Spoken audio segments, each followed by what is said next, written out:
Universalist congregation with no geographical boundaries. We believe in cultivating curiosity and transformation that is rooted in profound love. The COVID-19 pandemic has irrevocably shaped how connections are formed in congregations across the United States and the world. The Church of the Larger Fellowship is committed to being a resource within Unitarian Universalism and beyond. From worship to covenant groups, from classes to pastoral care, and from our monthly magazine Quest to our online community hub and our letter writing ministry, we have found ways to build connection and community even through the screen. We have been a model for ministry on the margins, providing services for isolated Unitarian Universalists, becoming a spiritual lifeline for our members in prison. The CLF supports the ministries of those who hold target identities: Blue, Black Lives of Unitarian Universalism; Trust, Transgender Religious UU Professionals Together; and Drum, Diverse Revolutionary Unitarian Universalist Multicultural Ministries, just to name a few. We know better than anyone how deep and meaningful connections can be formed, even from a distance. Unitarian Universalists have faced many challenges in these times, and we continue to persevere and fight for justice and equity for all people, especially during moments of crisis. We are proud to be a leader in this faith movement, and we invite you to get involved in our ministry. We strive to be a place where anyone from anywhere can find spiritual refuge anytime they need it. Welcome to the Church of the Larger Fellowship.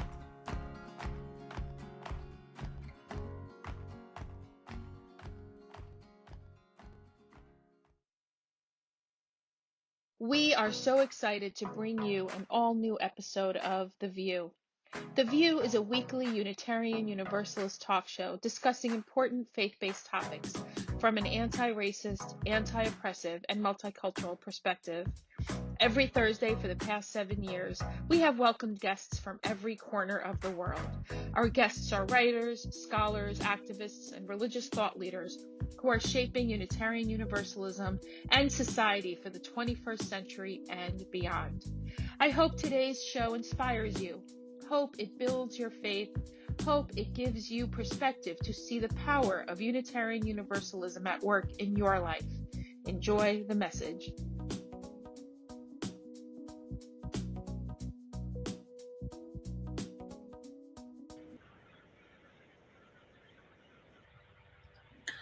Greetings, beloved, and welcome to another episode of Voices of Unitarian Universalism, also known as The View, sometimes The VU, though we haven't had Kiana Dene on in a long time. We hold the VU in memory of former co-host Kiana Dene Perkins. Welcome. This is our weekly talk show brought to you by the Church of the Larger Fellowship, our Unitarian Universalist congregation without borders or walls. I'm the Reverend Dr. Michael Tino, 1/3 of the lead ministry team at CLF. I am a fat, white, dude-appearing person with almost no hair left on my head, wearing green glasses and a gray T-shirt with a picture of transgender icon Sylvia Rivera and a quote underneath that you can't see that says, "We can no longer stay invisible. We have to be visible. We should not be ashamed of who we are." That's a quote from Sylvia Rivera. I'm coming to you from Peekskill, New York, in the Hudson Valley of New York City, the land of the Kitchewan, Wappinger, and Munsee Lenape people. I will not be shamed by the right wing into not acknowledging that the indigenous peoples on whose land I live.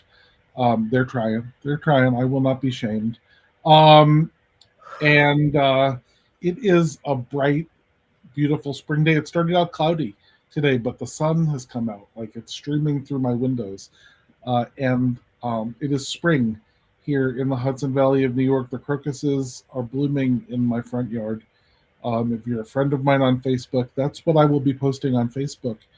I have stopped posting political stuff on Mark Zuckerberg's platforms. If you want to know my political opinions, join me on Blue Sky. Mhm. Um, and yeah, it's spring. It's crocus time. It's time to flood Facebook with flowers because that's what it's good for.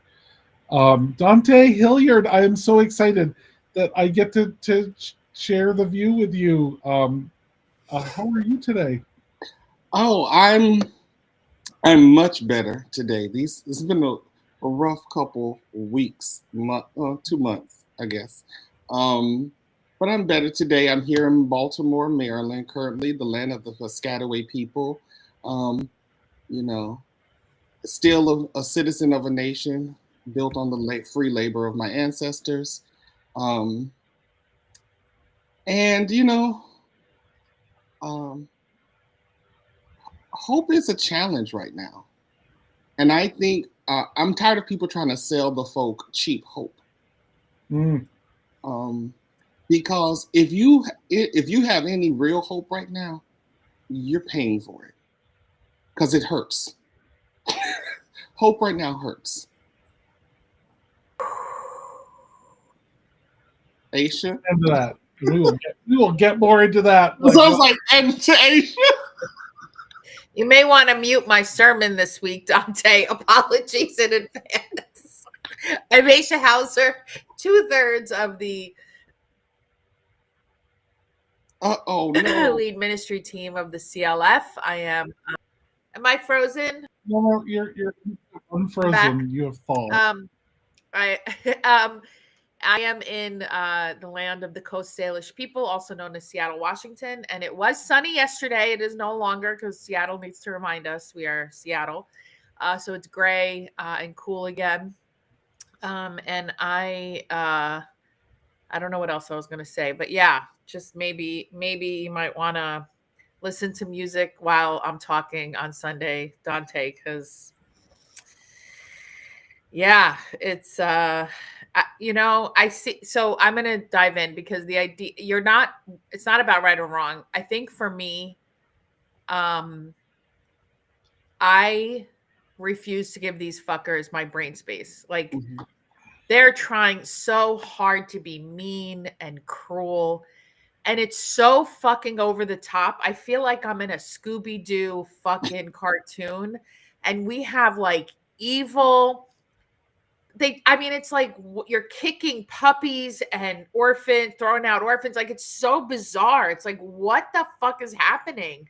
And they justify it. It's so okay. I don't know where we want to start, but there's we got a list. That's right. Your hosts, beloveds, have opinions. just, just a few, and we have some things to talk about. But let me just say, I looked at our schedule, and we actually have guests on the calendar for next week. And if you would like to be a guest on the That's right. Zoom, we invite you to fill out our form at clfuu.org/view guest, VUU guest, all one word. And we will put that into the chat. Thank you, LJ, behind the scenes.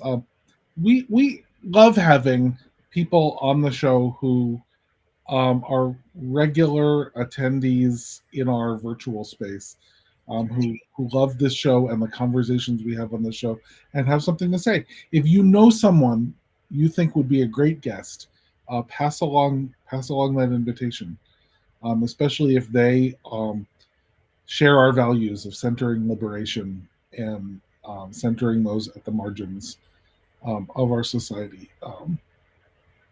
We're looking forward to that. But we have opinions, and we're going to share them. I came in hot today thinking about before we came on the air. I'm like, we need to talk about centrism and what bullshit it is. Oh, let's please. I mean, I've been saying for years I'm not halfway to a Nazi, and people would laugh at me. And now that's fucking literally what we're dealing with right now. So the idea, like, one side is white nationalism, the KKK, fucking Nazis. And the other side is let's not oppress people. Let's take care of everybody and have everybody thrive in universal basic income, universal housing. And then there are people in the middle saying what? We can have a little bit of oppression.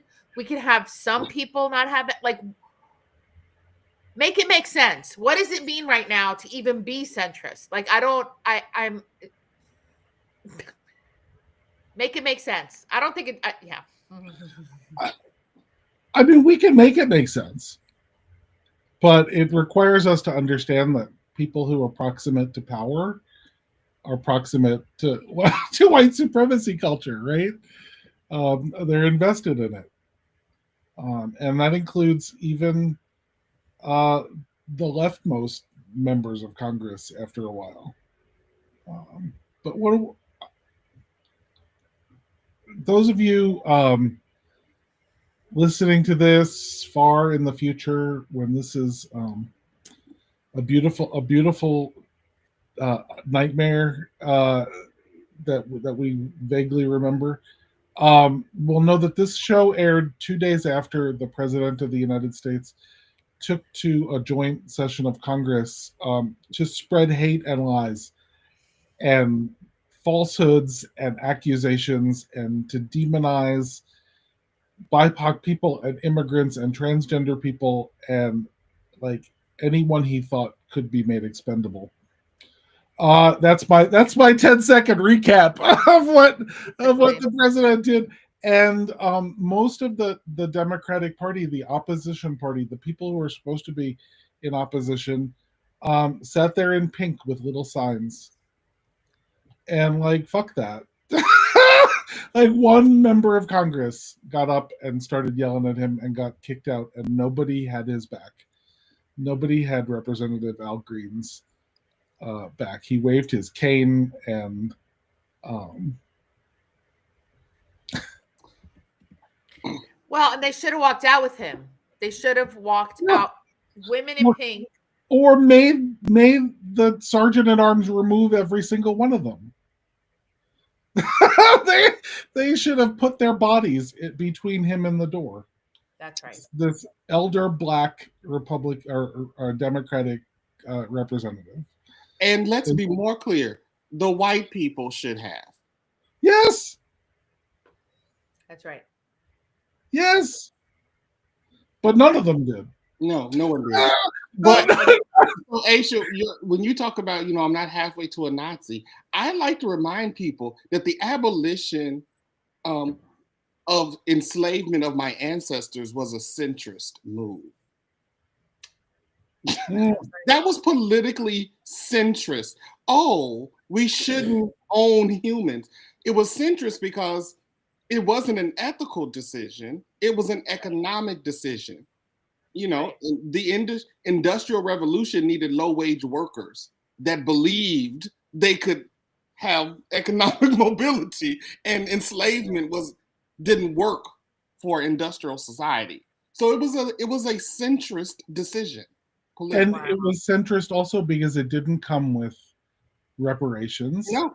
It didn't, like, it still hasn't, but it didn't then, right? Like, an actual progressive abolition would have come with reparations. Yeah. It contained an exception, which we're still waiting for, which allows enslavement as punishment for a crime, which has led to the mass incarceration of Black and brown people in this country in order to enslave. And also tactics that are seeking to criminalize undocumented immigrants and transgender people. Like Texas this week introduced a bill to make having a transgender identity a felony. For fuck's sake. Felony fraud. Having an identity that is different from your biological sex on your original birth certificate would be felony fraud in Texas. And our beloveds in Texas are fighting it. And the word from Texas is this will not pass, which is lovely. I'm grateful that it will not pass. And yet it is within the realm of possible. Mm-hmm. Right? And before we came on the air, Aisha, you were talking about the Overton window, which is the window of what's possible. That's right. In politics. And you can go to the right or the left of the Overton window, and things become less possible. And how that window has shifted steadily and dramatically to the right in this country. That, like, what's there? I don't know that there's anything left right of the Overton window when, like, concentration camps and genocide are in the window. Yeah. Are in the window. Very right. Once concentration camps and genocide are in the window, I'm not sure there's anything left to the right of the window. Well, I mean, Mike, we live in a day and a time where our executive branch is criminalizing the act of creating a diverse culture, practicing equity, and being inclusive. Like, Right. my entire career has been criminalized by our federal government. To even talk about it. To even talk about it, let alone do it. This week, Department of Ed launched a page on their website where you can now snitch on people, teachers and educators who are practicing DEI. And it would be a shame. It would be a real shame if that snitch form got filled up with false accusations. Oh, that would be fictional characters. Mrs. Krabappel has done some really awful things on The Simpsons. Scooby-Doo is running loose. Scooby-Doo is talking about reparations. We need to do something about Scooby. And it would be a real shame if that form got filled up with that. Yeah, it would be a terrible thing to happen. We would hate to see. We're not saying to do it. We're not saying to do it because that would be terrible if you just started listing Bart Simpson and the ways that Bart is so openly talking about the rights of people who are marginalized. I don't know, Bart Simpson, Michael Scott. I heard Michael Scott saying shit, but please don't send that in. And malicious non-compliance, people. That we're not clear. Like, okay, let's be clear. DEI is a dog whistle for Black. Yes. Before DEI, it was affirmative action, right? Yeah. But let's be really clear. Diversity, equity, and inclusion is everybody except cisgender white men. They want to take away women's right to vote. That's happening. Yeah. It's like, again, it is so over the top. It is so over the top. It's like, and also, have you met Americans? We are an ornery fucking bunch. And they've pissed off the veterans. They've pissed off even one of the shitty Fox News dudes said, my friend was swept up in the layoffs and he's a federal worker and it should be more precise. Fuck you. What do you think they're doing in there? They got the toddlers with a sledgehammer. Yeah. So your friend's going to get swept up in it. They have listed the federal building in Oklahoma City that replaced the building that was destroyed by Timothy McVeigh. They've listed it for sale. And the people in Oklahoma are up in arms that they would dare. That they would dare.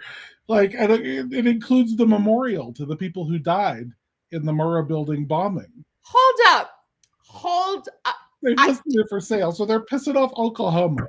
Like, when you've lost, like, Oklahoma as the Republican Party, I don't know. I don't know. At the same time, Orange Julius held a Black History program at the Capitol. No.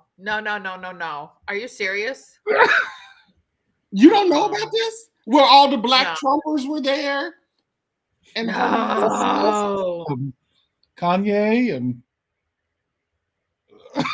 okay, so number one, so you held a Black History program at the White House.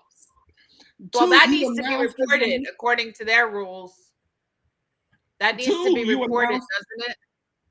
You're gonna they're gonna do a statue garden, and there are gonna be pictures of Kobe Bryant and Rosa Parks. Oh, no. That's like an SNL skit. But it's real life. SNL hasn't been this funny in a long time. because this is real. Wow.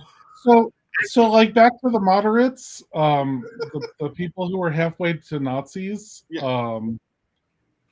there's like the old German saying is like if you like have 9 people at dinner and one of them is the 10th one is a Nazi and nobody says anything, you have 10 Nazis at dinner, right? And like I feel like that's what we've come to. People need to say things. Like the folks that we've elected to represent us need to put their bodies in the way. Like I think that's what it's come to. They need to grind this shit to a halt using whatever means are possible. And they have. I'm sorry. Go. No, I was just gonna say, and I think as engaged citizens, we have to demand more from our elected representatives. I mean, we need to put our foot in their asses. Because if I believe the last article I wrote that in one of the bills they were working on in the last 2 weeks included a salary bump. No. For who? For all of Congress. I can't. I just can't. It is. Oh my God. And I feel like Congress people need performance reviews, and I think we the people should be doing them. Like, you don't get a salary bump unless we say so. I will say, the people are pissed, and that's good. And the people, the people are shutting down Tesla dealerships all over the country. I mean, in France, they're burning down the Tesla dealership. And like, it would be a shame if we did that in the United States too. But the Republican RSNC, whatever, has told Republican members of Congress to stop having town halls in their district because conservative people are coming to these town halls and saying, "What the fuck are you letting happen?" To their Republican Congress people, and like it's become a public relations nightmare that farmers are taking to the town halls because now China is banning the import of U.S. soybeans, and Canada has banned the import of U.S. alcohol. And shit, I didn't hear that. Wow. Liquor stores in Ontario are owned by the province, and they've removed all U.S. made alcoholic products from the shelves in every liquor store in Ontario. Wow. Canadians are pissed. When you piss off the fucking most polite people on earth, I don't even know. Like, they are pissed. Justin Trudeau came out fighting. Well, he's a boxer, so that's real. Is he? Yes, he was a boxer before he went to politics. Well, that explains that little show of, it's not little. I mean, Europe's pissed after what happened with the Zelensky. I mean, at this point, the global landscape has completely shifted. And what happens now, who the fuck knows? Because now apparently we're aligned with Russia. And China's like sneaking in, if they were smart, which they're going to take over the soft power of USAID that we fucked up. Because here's what's interesting. I mean, it's shitty and yet interesting and fascinating. So Project 2025 people are the same people that since the 70s have been made abortion an issue. And here comes fucking Muskrat from South Africa, the billionaire, basically the toddler with a sledgehammer. They didn't sign up for that. They're pissed. They do not want him in there. And so to me, it's like, I'm waiting for that battle. Like, who's going to win that fucking battle between the Muskrat and the Project 2025 people? Because they're only aligned, but he's the linchpin. Like, I don't know. Like, none of this is like, it's making any sense. The thing is, though, that Musk has on his side the billionaire oligarchs, right? The robber barons of our time, and they have funded all of the election of every Republican. I mean, and they own J.D. Vance. I mean, there was a great story I read this week about how Peter Thiel and Elon Musk basically made J.D. Vance a politician because they own him, right? And so let's be clear: if the president is impeached and removed, the vice president needs to be impeached and removed first, because J.D. Vance cannot be president because he's even worse.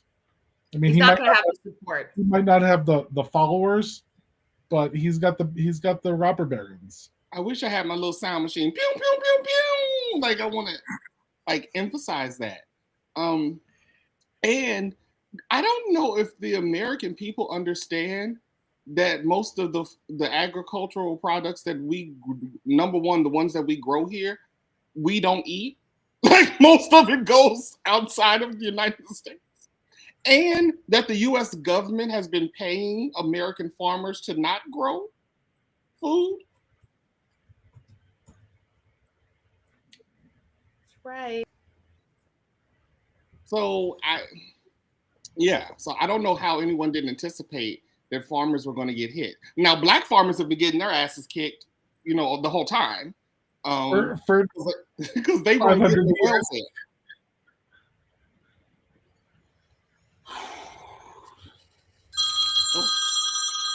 Live.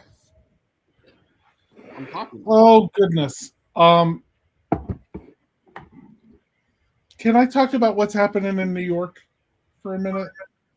So in the midst of this, I don't know where you're switching over. In the midst of all of this Nazi bullshit on the federal level, there are some states that are actually organizing resistance. Maine, for example, where Governor Janet Mills, who we're inviting to be on The View, and Governor Mills, we would love to have you and have a really good discussion about what opposition to this Nazi regime looks like and feels like. Maine is one good example where the governor is standing up to the nonsense and basically told the president, "See you in court." That basically said it. Those were her words. "See you in court, Mr. President." But New York is falling short right now, and the latest thing that's happening in New York are that corrections officers are organizing illegal work stoppages in prisons in New York. And that's a great view of your desk, Aisha, but we get it to you. They're organizing illegal work stoppages in prisons, which are making the prisons in New York State even more unsafe and hellacious than they ever have been. Incarcerated people have been murdered almost daily in prisons in New York State, including by corrections officers, by the way. And the rogue corrections officers have demanded that the governor support repealing a law that was passed in 2021 in New York that banned solitary confinement in New York prisons. At least it banned the most egregious forms, the torture forms of solitary confinement. The most restrictive punishment allowed in a New York State prison now includes 7 hours of out-of-cell time, which is almost unthinkable anywhere else. But it's actually in line with international human rights standards. Yeah. Don't get me started. And the governor has illegally suspended that law. Oh no! I guess she figures if the president can illegally suspend laws and get away with it, so can governors. So she has, in an attempt to get these rogue corrections officers to show up for work, illegally suspended the HALT Act, which banned solitary confinement in New York. And it is an egregious human rights violation in New York. And I'm now getting connected with groups that are trying to oppose this, that are trying to demand that she stop this nonsense. Because it was super majorities of our legislature that passed the law. It wasn't even close in the legislature. And so if I'm at Sing Sing Maximum Security Prison on Saturday protesting, that's why. There are 43 Church of the Larger Fellowship members in prisons in New York State, which is a small number, I know. It's a small percentage of our now almost 2,000 incarcerated members at the Church of the Larger Fellowship. And our ability to support them, to support our members, to support human rights for incarcerated people, for all of our incarcerated beloved, to move us to try and shift that Overton window toward abolition, even just a little bit, is dependent on a lot of people supporting our ministry. And so we are now in the middle of our spring fundraising campaign for prison ministry, which you can get to at clfuu.org/love that saves lives. And if you have funds, we appreciate you sharing them with us. And if you don't have funds, could you share that link with your family and your friends and your contacts and anyone you know? Because just like our incarcerated members spread the word about the life-saving ministry that we do, we need our free world allies to spread the word about the need in that ministry. And I can I sent out a letter to every CLF member and friend in New York State yesterday with links. Everyone in our database with an address in New York got an email from me yesterday with links on how to oppose this in New York. But be on the lookout in your states too, or your countries. If you're joining us from outside the United States, be on the lookout for people trying to do shit like this. Even Democrats trying to take advantage of the fact that the Overton window has shifted more to the right, and now they don't have to be centrist anymore. They can be center right, and get away with it because they think that like they're our only choice. A whole lot of people are going to have a whole lot of primary elections in the next couple of years. This is going to be I feel like a naive question, but I've really been trying to. Did I freeze? You didn't freeze, but your sound is like you're coming.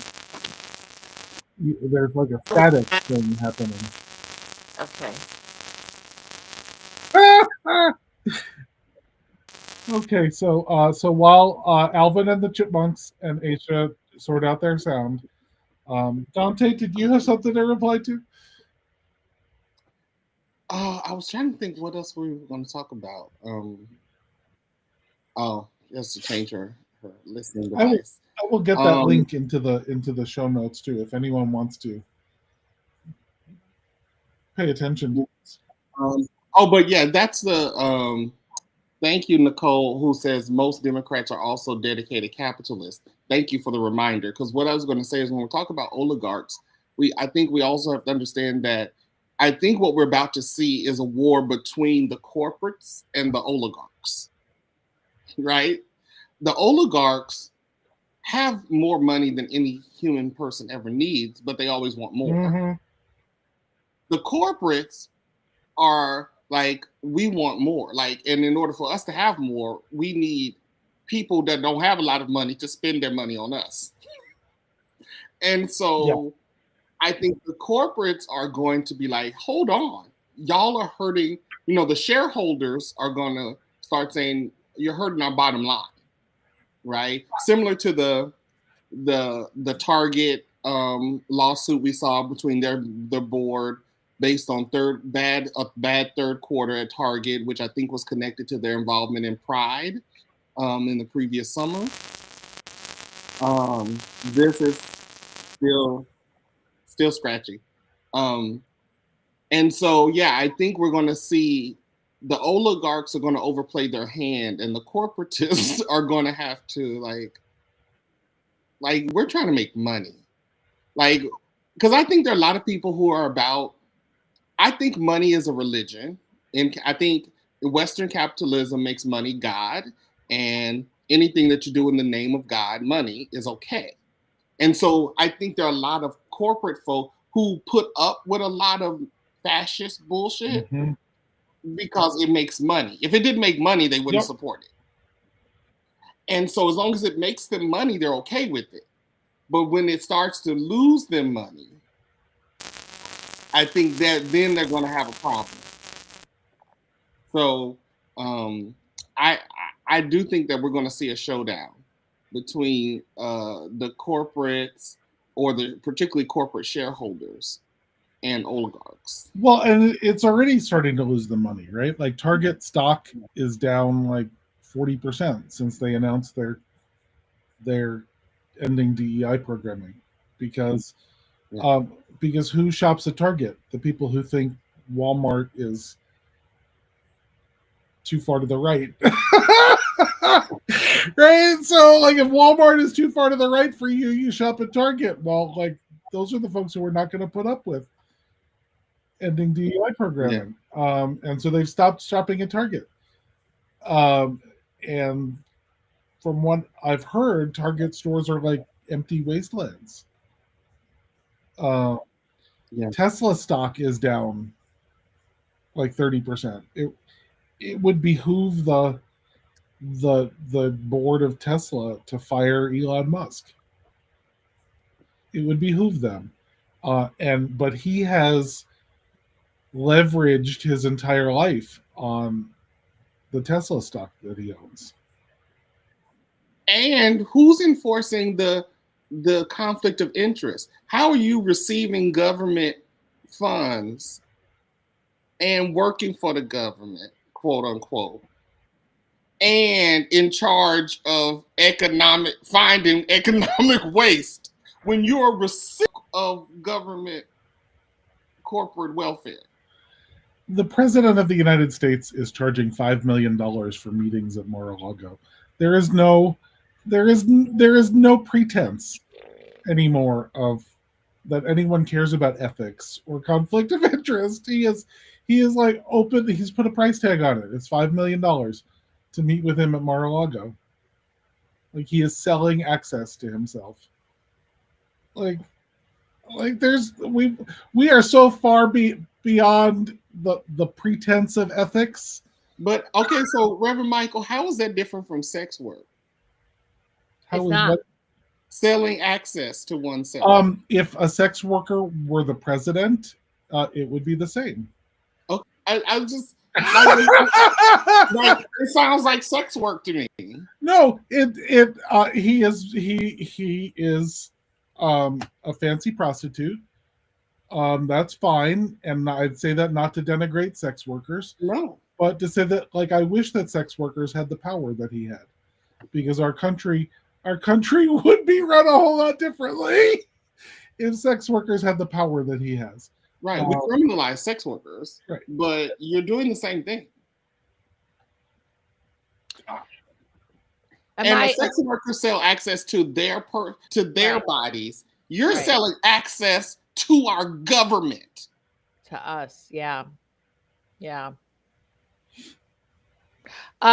My cousins a few years ago, well, many years ago, maybe 15 or 16 years ago, visited me in Egyptian. I'm Egyptian, from Egypt.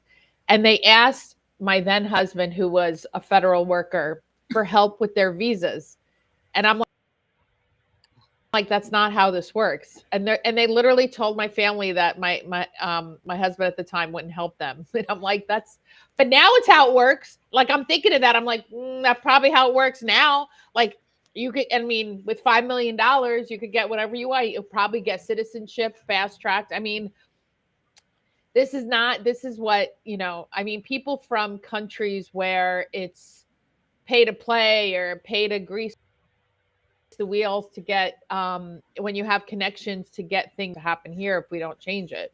Like you said, Michael, there's no pretense of any kind of, even what we agreed to as okay enough, because it was never a fair system, let's be clear, right? But there was a bargain, which, now the chickens are coming home to roost, was never a fair bargain or made sense. That, again, going back to centrism, we'll have just enough oppression of the indigenous and enslaved Africans, and then the rest of us will be okay as well. But see, nobody's ever okay when you allow and sign on to a system that is deeply extractive. And then not to mention fucking climate change. Layers of fuck shit as a result of extractive capitalism.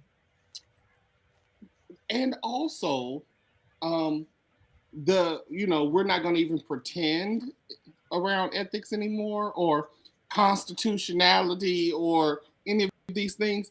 But I think it's even because we're also about to get into a federalist fight, right? Because what they're saying is we can do the fuck shit up here, but we're going to do it at the expense of the states, where the states were used to getting a cut of the fuck shit, right? That's right.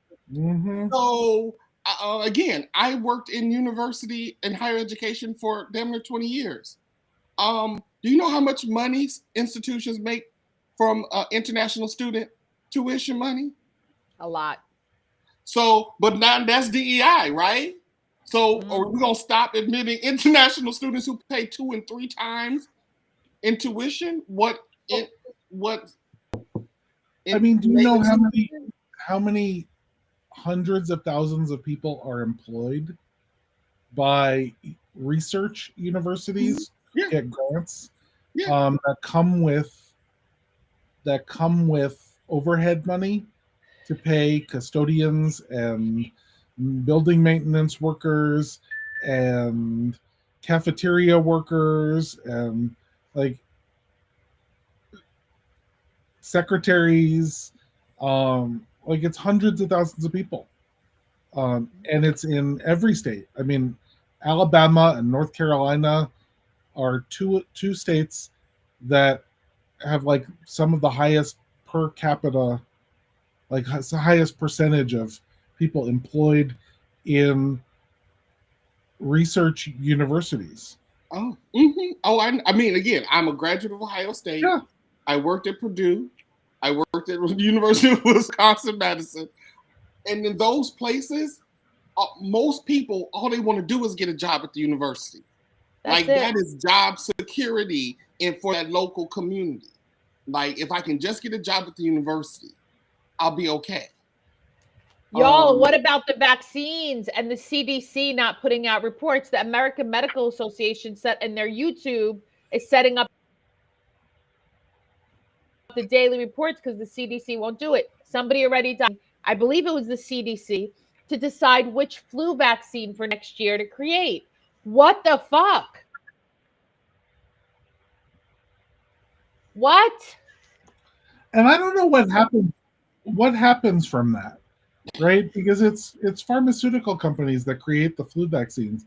And theoretically, they could just listen to the World Health Organization's recommendations on that and create flu vaccines anyway.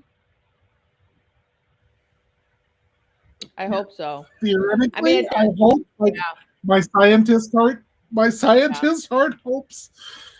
I mean, I hope so. I don't know. When I heard that, I'm like, RFK, I don't know that there could have been a worse person. But then the head of the World Wrestling Federation's wife is now head of Department of Education. I think somebody to be fair, she is said the cabinet is made up of 13 billionaires. She's the head of what? She is the head of the World Wrestling Federation herself. Oh, she is. Oh, better. Yeah, I'm sorry. My bad. Has been the CEO of the World Wrestling Federation. So I just like I want to like.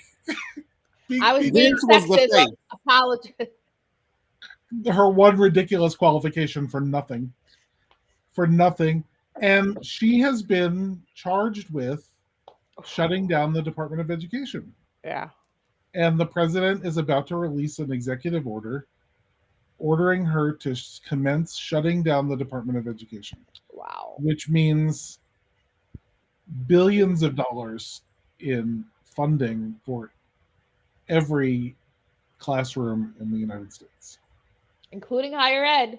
That's Mhm. why the university. That's why the Alabama senator was losing her shit because somebody fucking connected the dots, or maybe whoever from Alabama was like, whoa, whoa, whoa, whoa, whoa, whoa, whoa, hold up. Also, Susan Collins. She did because they lost an Fuck her. NIH grant too. Fuck her, Susan Collins. She's the worst. I can't. Well, and she's up for re-election Fuck it. in 2 years, and Governor Mills is considering running against her. So I hope she does because Susan Collins sucks. She's the worst. I don't even know. She's not.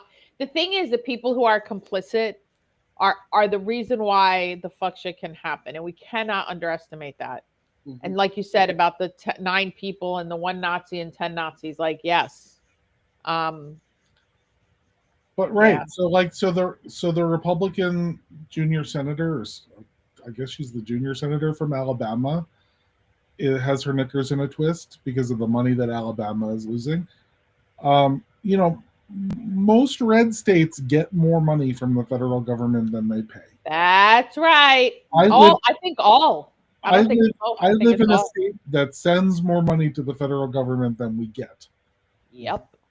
And I wish that there was a way that our spineless sympathizer governor could just turn off the spigot. Because, like, I wish there was a way she could say, you know what, New Yorkers, you pay your federal taxes to us. We'll keep it in an account, and we'll send the federal government what they're owed minus what they should have been paying us all along. I mean, if we about to do it, let's do it. But she won't do that. My governor won't do that. She's awful. She's another one. She's terrible. She has no moral center. She really doesn't. And she's going to be primaried again in 2 years. I can't wait to see who starts running against her. Where is this all headed? I mean, I feel like I know it's another naive question, but like, what do these people think the end game is? What is the fantasy? What is the fucking fever dream of this garbage? Like, what is it? What do people think is going to happen? I don't. It's so over the top. Like, what the fuck is the? I mean, I know we've read Project 2025. They want some version. They read The Handmaid's Tale, and they're like, let's make this happen. But then you have the oligarchs who are like, want us to go back to enslavement, and then you have Russia just wanting to take us over. Yep. So somebody was saying those are the 3 elements at play right now for the United States, and the 3 have different goals. And because again, let's talk end game. So you're saying, oh, the problem is these black and brown people. Okay, America, what if all the black and brown people decide to leave? Oh, let's do that. At this point, let's think about it. Let's say all of the black, brown, native citizens and naturalized citizens. Let's just say we decide, you know what, this ain't it. What happens? Right. To America, right. What happens? All right. I mean, that's a big what if. Mm-hmm. But let's look at a smaller what if. Our current economy cannot run without immigrant labor. No, it cannot. it can't. No, it cannot. Run, right? I mean, already farmers in California and Arizona and Texas are saying that the people who plant and pick their crops are not showing up to work because they're hiding from ICE. right? So like there's going to be food rotting in the fields. Already there is. And that food needs to be in our supermarkets. See, I like to think about whoever's on TikTok. Go ahead, Dante. Sorry, go ahead. I like the idea of thinking about the black and brown people gone, because I want white Americans to get really clear. What does that look? So who then will be picking apples? Mm-hmm. Who then will be on a 110-degree roof in the summertime? That's right. Not that we all do that work, but come on. You know, when we are not the scapegoat that is overly policed, overly criminalized, who do you think they're coming for? Right. I mean, who's going to cook your fucking food at every restaurant you go to? I mean, it's like, it's not even just, you know, agricultural labor that we're talking about. It's everywhere. Yeah. So, I mean, I don't know what, it's like you want to be racist, but you don't want to factor race into your plan to take over the world. So it's like, how does this work? You've built a world that only functions based on this dysfunction that you built into the system. That's right. That's right. So I too am confused about the end game because it. There, if anybody's on TikTok, I highly recommend you look up Boston Talk, because the head of ICE, or the border fucking czar, came out during one of the right-wing conventions and said he's coming to Boston and raining hellfire. So the responses have been, mwah. This one person goes, I hate my neighbor, but you're not taking my neighbor. Nobody's taking Juan Julio. And this other woman goes, threatening Boston with bringing hellfire each. Mwah. And there's been, the response has been fucking amazing. They're like, you forgot where the revolution started, and this other woman goes, we're throwing Teslas into the harbor. So good. Go to Boston Talk. I promise you will not be disappointed. It's been giving me life. So that's what I mean. We're an ornery, and we're the most armed citizenry in the fucking world. So people don't want to be told what to do. The fantasy of America being fair, some people still have that. Like, they're playing with fire. As exhibit 1200 is Luigi. One of them killed a CEO, somebody who they thought they were going to radicalize against us. So they're playing with fire. Like, I don't think they even understand what I think they've unleashed the fucking Kraken. I'm in Seattle, land of the Kraken. Well, and I think that they're counting on the fact that the most heavily armed citizens in this country are conservatives. But like, when those conservatives start losing their jobs, yep. Like, you know, the price of eggs. I'm not so sure that's true. That the Oh. most I'm not sure heavily that's armed true either. citizens are conservatives. Yep. I don't want to say too much, but my lived experience tells me that. Well, the vets are pissed. They've pissed off the veterans, and at least half of them are to the left. I mean, they are creating a monolith in their fucking mind, and there's no such thing in this country. The militia. I'm in the West Coast, the land of the militia, who don't want even the government telling them what to do. So they go full circle. They're like sort of right, racist, but then they're like, oh no, don't tell us what the fuck to do. So it's like they go into a full circle of not wanting the government to fucking do shit. So it's like, again, they're playing with, that's why I say when people try to compare us to Nazi Germany, we will have our own flavor of fuck shit fascism, but we are not a homogeneous group. We are going to be like, fuck you from here to next week. And they were throwing sand in the gears from a lot of different directions. And when you've pissed off the veterans, I mean, they just fired 70,000 people at the VA.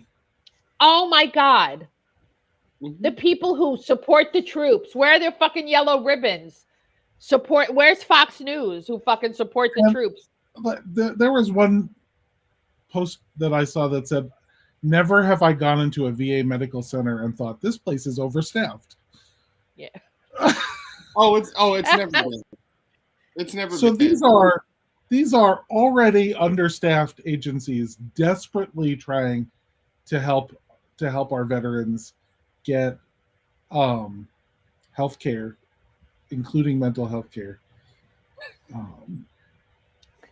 Darby. Darby. Stares in progressive Texan. Well, I'm not sure. I mean, can we be clear? Darby staring in progressive Texan. Can we be clear? Like, it's only because of radical right-wing gerrymandering Yeah. that Republicans control government in Texas. Because That's right. the Radical Republican radical right-wing gerrymandering has made it possible for voter suppression to in happen. many states. In many states. Well, I'm looking back at Darby, who's staring at us in Right. progressive Texan, and I'm looking in solidarity with progressive Texans, because that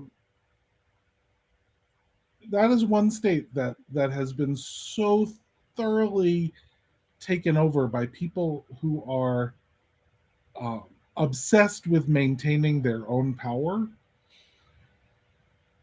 that you know you don't want to piss off the Texans.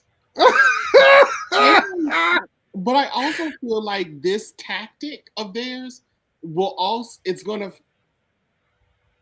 we already have built America on a fear of scarcity. Yes. Right. Now you're going to like GMO the fucking myth of scarcity. So That's what right. happens when each state feels like there's not we only got enough shit for our people? Barely. So then the same thing that's happening globally with Mexico and China, Canada, what happens when that starts happening between the states? You know. Oh, that is right. But I have a thought and then a question.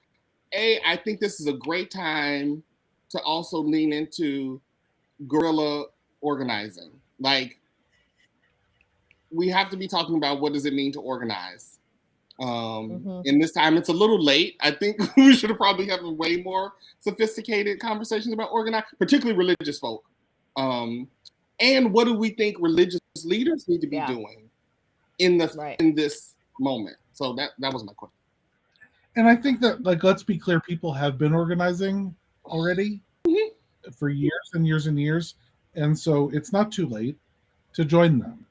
It's too late maybe to form our own organizing, but it's not too late to join the people who have been organizing for many, many years.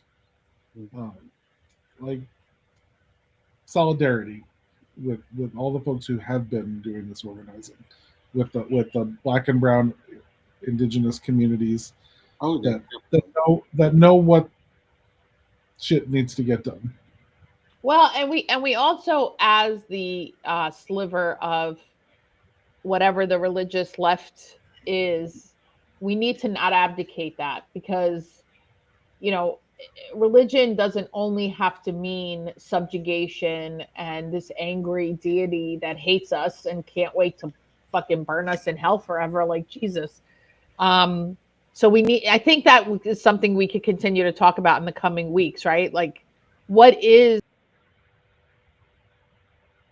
the role of religion as oppression, as, what is it, the Jesus and the Lynching Tree? Wow, it's a seminal book too.